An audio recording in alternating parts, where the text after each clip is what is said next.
Hi friends, ಹೇಗಿದ್ದೀರಾ?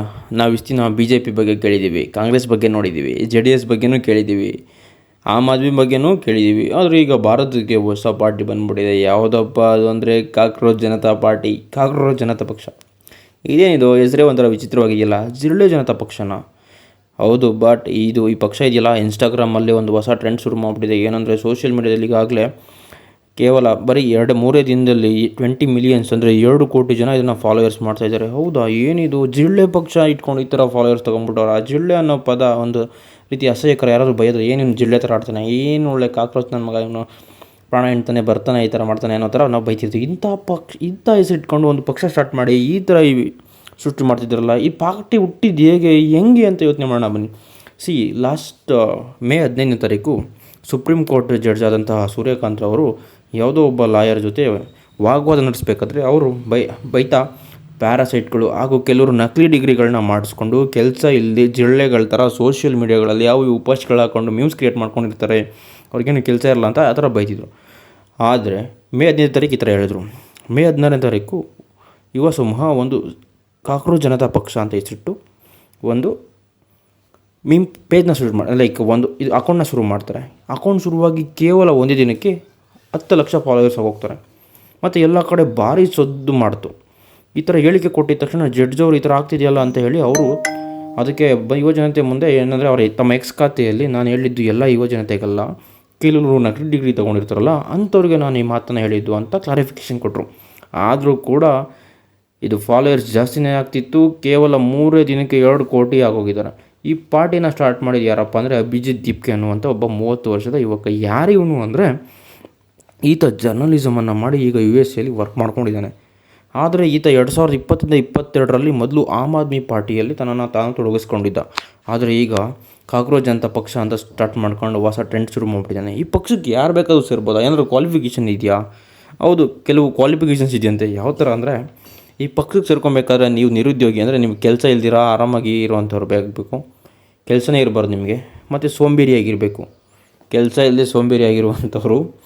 ಮತ್ತು ಇನ್ನೊಂದಿದೆ ಕ್ವಾಲಿಫಿಕೇಷನ್, ಅವ್ರು ಏನಂದರೆ ದಿನದ 24 ಗಂಟೆಯಲ್ಲಿ 10ರಿಂದ 11 ಗಂಟೆ ಆನ್ಲೈನಲ್ಲೇ ಇರಬೇಕು, ಮತ್ತು ಮೀಮ್ಸ್ಗಳನ್ನ ಥರ ಮಾಡೋ ಅಂಥದ್ದನ್ನು ಕಲ್ತಿರಬೇಕು. ಈ ಥರ ಈ ಪಕ್ಷದ ಮೆಂಬರ್ ಆಗಬೇಕು ಅಂದರೆ ನಮ್ಮ ದೇಶದ ವ್ಯವಸ್ಥೆಯನ್ನು ವ್ಯಂಗ್ಯವಾಗಿ ತೋರಿಸಲು ಈ ಟ್ರೆಂಡ್ ಶುರುವಾಗೋಗಿದೆ. ಈ ಟ್ರೆಂಡ್ ಅನ್ನೋದಕ್ಕಿಂತ ಪ್ರೊಟೆಸ್ಟ್ ಅನ್ಬಹುದು ಇದು. ಯಾಕೆಂದರೆ ಇವರು ಸೋಷಿಯಲ್ ಮೀಡಿಯಾದಲ್ಲಿ ಮಾಡ್ತಿದ್ದಾರೆ. ಅದೇ ಇವರೇನಾದರೂ ರೋಡಿಗೆ ಬಂದು ಮಾಡಿದರೆ ಇಷ್ಟೊತ್ತಿಗೆ ಪೊಲೀಸರ ಕೈಲಿ ಲಾಠಿ ಟಂಡ್ ಮೇಲೆ ಬಿದ್ದು ಓಡಾಗಿರೋರು. ಸೊ ಅದಕ್ಕೋಸ್ಕರ ಇದು ಆನ್ಲೈನಲ್ಲಿ ಮಾಡ್ತಿದ್ದಾರೆ. ಆ್ಯಂಡ್ ಅವರ ಪಾರ್ಟಿ ಅಜೆಂಡಾಗಳು ಏನೇನಿದೆ ಅಂದರೆ ಕೆಲವು ಅಜೆಂಡಾಗಳನ್ನ ಮಾಡ್ಕೊಂಡ್ಬಿಟ್ಟಿದ್ದಾರೆ. ಈ ಥರ ಇರಬೇಕು ನಮ್ಮ ಪಾರ್ಟಿಯಲ್ಲಿ ಮೇನ್ ಉದ್ದೇಶಗಳು ಅಂತ. ಸೊ ಅದರಲ್ಲಿ ಮೇನ್ ಅಜೆಂಡಾಗಳು 5 ಇದ್ದಾವೆ. ಆ 5 ಯಾವ್ಯಾವು ಅಂದರೆ no post retirement rewards for judges. ಅಂದರೆ ಈಗ ಸುಪ್ರೀಂ ಕೋರ್ಟ್ ಜಡ್ಜ್ಗಳು, ಹೈಕೋರ್ಟ್ ಜಡ್ಜ್ಗಳು ರಿಟೈರ್ಡ್ ಆಗ್ತಾರೆ. ರಿಟೈರ್ಡ್ ಆದಮೇಲೆ ಅವ್ರಿಗೆ ರಾಜ್ಯಸಭೆ ಸೀಟ್ಗಳು ಕೊಡೋ ಹಾಗಿಲ್ಲ. ಏಕೆಂದರೆ ಮೊದಲೇ ರಾಜ್ಯಸಭೆ ಸೀಟ್ಗಳು ಕೊಡ್ತಾ ಇದ್ದಾರೆ ಈಗ ತುಂಬ ಕಡೆಯಿಂದ. ಸೊ ಅವರು ಒಂದೇ ಪಕ್ಷದ ಫೇವರ್ ಆಗಿದ್ಬಿಡ್ತಾರೇನೋ ಅನ್ನೋ ಮುಖಾಂತರ ಹೇಳ್ತಿರ್ಬೋದು. ಮತ್ತು ಯಾವುದೇ ಒಂದು ಓಟು ಅಂದರೆ ಒಳ್ಳೆ ಮತದಾನವನ್ನು ಪ್ರೊಟೆಕ್ಟ್ ಮಾಡಿ ಈಗ ಕೆಲವು ಕಡೆ ನಕಲಿ ಓಟ್ಗಳು ತುಂಬ ನಡೀತಿದ್ದಾವೆ.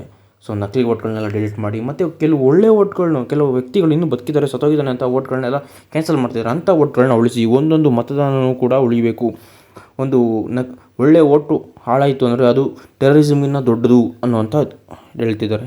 ಮತ್ತು 3ನೇದಂದರೆ 50% ರಿಸರ್ವೇಷನ್ ಫಾರ್ ವುಮೆನ್ಸ್. ಮಹಿಳೆಯರಿಗೆ 50% ರಿಸರ್ವೇಷನ್ನ ಕೊಡಬೇಕು. ಈಗ 33% ಮಾಡಿದ್ದಾರೆ. ಬಟ್ ಈ 33%ಇಂದ 50% ರಿಸರ್ವೇಷನ್ ಕೊಡಿ ಕ್ಯಾಬಿನೆಟಲ್ಲಿ ಅಂತ ಕೇಳ್ತಿದ್ದಾರೆ. ಈ ಥರ ಇದೆ. ಮತ್ತು 4ನೇ ಪಾಯಿಂಟ್, ಇಂಡಿಪೆಂಡೆಂಟ್ ಮೀಡಿಯಾ ಮಾಡಿ. ಕೆಲವು ಮೀಡಿಯಾಗಳು ಈ ಅಂಬಾನಿ ಅದಾನಿಗಳಿಗೆ ಬಕೆಟ್ಗಳಿಟ್ಕೊಂಡು ಅವರು ಸತ್ಯಾಸತ್ಯತೆಗಳನ್ನು ಕರೆಕ್ಟಾಗಿ ಹೊರಬಿಚ್ಚಿಡ್ತಾ ಇಲ್ಲ. ಗೋಧಿ ಮೀಡಿಯಾಗಳು ಇರಬಾರ್ದು, ಟ್ರಾನ್ಸ್ಪರೆನ್ಸಿ ಆಗಿರಬೇಕು ಮೀಡಿಯಾಗಳು. ಯಾವುದೇ ರೀತಿಯಾಗಿ ಅವರು ಅವ್ರ ಜೊತೆ ಅಂಬಾನಿ ಅದಾನಿ ಜೊತೆ ಕೊಲ್ಯಾಬ್ರೇಟ್ ಆಗಿರುವಂಥ ಮೀಡಿಯಾಗಳನ್ನೆಲ್ಲ ಲೈಸೆನ್ಸನ್ನ ಕ್ಯಾನ್ಸಲ್ ಮಾಡಿ ಅನ್ನೋಂಥದ್ದು ಇಟ್ಕೊಂಡಿದ್ದಾರೆ. ಮತ್ತು 5ನೇದು ಇವ್ರ ಅಜೆಂಡಾ ಏನಂದರೆ, ಈಗ ಒಬ್ಬ MLA ಅಥವಾ MP ಗೆದ್ದಿರ್ತಾನೆ ಒಂದು ಪಕ್ಷದಿಂದ, ಮತ್ತು ಅವನು ಆ ಪಕ್ಷದಿಂದ ಬಿಟ್ಟು ಇನ್ನೊಂದು ಪಕ್ಷಕ್ಕೆ ಜಂಪ್ ಆಗ್ತಾನಲ್ಲ, ಆ ಥರ ಜಂಪ್ ಆದ ಅಂದರೆ ಅವನನ್ನು 20 ವರ್ಷದಿಂದ ಪೊಲಿಟಿಕಲಿಂದನೇ ಬ್ಯಾನ್ ಮಾಡೋಕ್ಕೆ. ಚೆನ್ನಾಗಿದೆಯಲ್ವ ಇದೊಂಥರ ಕೇಳೋದಕ್ಕೆ? ನಮ್ಮ ರಾಜ್ಯದಲ್ಲಿ ತುಂಬ ನಡೀತಾ ಇರೋದು ಈ ಥರ. ಈ ಪಕ್ಷದಿಂದ ಆ ಪಕ್ಷಕ್ಕೆ ಜಂಪ್ ಆಗೋದು, ಆ ಪಕ್ಷದಿಂದ ಈ ಪಕ್ಷಕ್ಕೆ ಜಂಪ್ ಆಗೋದು. ಈ ಥರ ಮಾಡಿದ್ರೆ 20 ವರ್ಷ ಕ್ಯಾನ್ಸಲ್ ಮಾಡಿ ಅಂತ ಹೇಳ್ಕೊಂಡಿದ್ದಾರೆ. ನಮ್ಮ ದೇಶದಲ್ಲಿ ಕೇವಲ 3 ದಿನದಲ್ಲಿ 2 ಕೋಟಿ ಫಾಲೋವರ್ಸ್ ಆಗಿದ್ದಾರೆ ಅಂದರೆ ಇದೊಂದು ತರಲೆ ಪಕ್ಷನೋ ತಮಾಷೆನೋ ನೆಗ್ಲೆಕ್ಟ್ ಅಂತ ಮಾಡೋ ಅಂಥದ್ದಂತೂ ಅಲ್ವೇ ಅಲ್ಲ.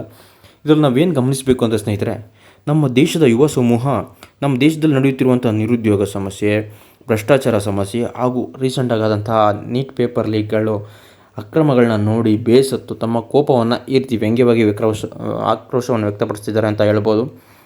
ಸೆಂಟ್ರಲ್ ಗೌರ್ಮೆಂಟ್ ಮೇಲೆ ಯಾಕೆ ಈ ರೀತಿ ಮಾಡ್ತಿದ್ದಾರೋ ಗೊತ್ತಿಲ್ಲ. ಅದಕ್ಕೆ ಯಾಕಪ್ಪ ಕಾಕ್ರೋಚ್ ಅಂತ ಇಟ್ಟಿದ್ದಾರೆ ಅಂದರೆ, ಸುಪ್ರೀಂ ಕೋರ್ಟ್ನ ಜಡ್ಜು ಕೂಡ ಆ ಪದನ ಉಪಯೋಗಿಸ್ಕೊಂಡ್ರು. ಅದು ಅಲ್ಲದೆ ಕಾಕ್ರೋಚ್ ಅಂದರೆ ನಮ್ಮ ಮನೆಯಲ್ಲಿ ಗಲೀಜುಗೊಳಕಾದಾಗ ತಿನ್ನೋದಕ್ಕೆ ಜಿರಳೆಗಳು ಬರುತ್ತೆ, ಜಿರಳೆಗಳ ಗುಂಪೆ ಬಂದು ತಿಂತಾ ಇರುತ್ತೆ. ಅದೇ ರೀತಿ ಈಗ ನಮ್ಮ ದೇಶದಲ್ಲಿರುವಂತಹ ಕೊಳಕನ್ನು ನಿರ್ಮೂಲನೆ ಮಾಡ್ತೀವಿ ಅಂತ ಇವರು ಕಾಕ್ರೋಚ್ ಜನತಾ ಪಕ್ಷ, ಜಿರಳೆ ಜನತಾ ಪಕ್ಷ ನಮ್ಮ ದೇಶದಲ್ಲಿರುವಂತಹ ಕೊಳಕನ್ನು, ಸಮಾಜದಲ್ಲಿರುವಂಥ ಕೊಳಕನ್ನು ನಾವು ನಿರ್ಮೂಲನೆ ಮಾಡ್ತೀವಿ, ಜಿರಳೆಗಳು ನಾವು, ನಮ್ಮ ಯುವಕರು ಜಿರಳೆ ಪಕ್ಷನ ಸ್ಟಾರ್ಟ್ ಮಾಡಿದ್ದಾರೆ ಸೋಷಿಯಲ್ ಮೀಡಿಯಾದಲ್ಲಿ. ಇದೊಂಥರ ತಲ್ಲಣನ ಸೃಷ್ಟಿ ಮಾಡಿದೆ. ಏನೇ ಆಗಲಿ ಹೇಳಿ, ನೀವ್ಯಾರು ಇದನ್ನು ಫಾಲೋ ಮಾಡ್ತಿದ್ದೀರಾ? ನೀವ್ಯಾರಾದರೂ ಅಕಸ್ಮಾತ್ ಇನ್ನೂ ಫಾಲೋ ಮಾಡ್ತಿಲ್ವಾ? ಅಥವಾ ನೀವೇನಾದರೂ ಈ ಜಿರಳೆ ಪಕ್ಷಕ್ಕೆ ಏನಾದರೂ ಬ್ಲ್ಯಾಕ್ ಇಟ್ ಸ್ಪ್ರೇ ಮಾಡಿ ನಾಶ ಮಾಡಬೇಕು ಅಂದ್ಕೊಂಡಿದ್ದೀರಾ? ಕಮೆಂಟ್ ಮೂಲಕ ನಿಮ್ಮ ಅಭಿಪ್ರಾಯವನ್ನು ತಿಳಿಸಿ. Thank you.